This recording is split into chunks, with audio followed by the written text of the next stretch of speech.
Hello and welcome to Montana Tech's tutorial video on how to use our help support website.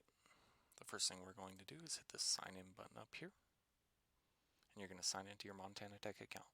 Once you're signed in, you should see your name displayed in the top right corner. If you want a written version of this tutorial, you can hit this help button up here and it will take you to the written version.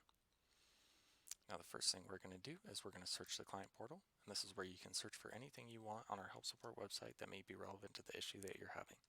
For instance, if we type password, you can see all relevant information that comes up with the password. We're going to click this first link, and it displays some information and tools to help you out. You can also hit report a problem to send it to an IT technician, or add or remove it to your favorites.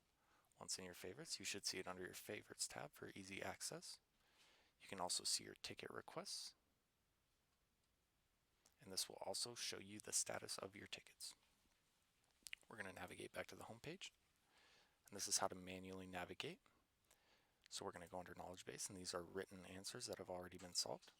And you can usually solve your issues with one article. Let's say, for instance, you wanted to go under changing profile information.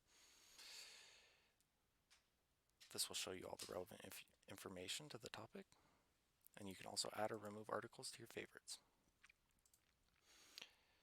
And then they're displayed under your My Favorites tab in the knowledge base. Knowledge base and My Favorites tabs are separate, so your services won't be included with your knowledge base favorites. Now if we go back to the home page, you can click on our Maintenance and Alerts tab, and here we'll regularly post phishing alerts or IT general announcements. You can also report phishing here or learn about phishing.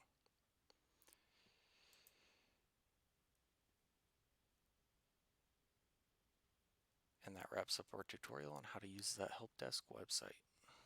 Thank you.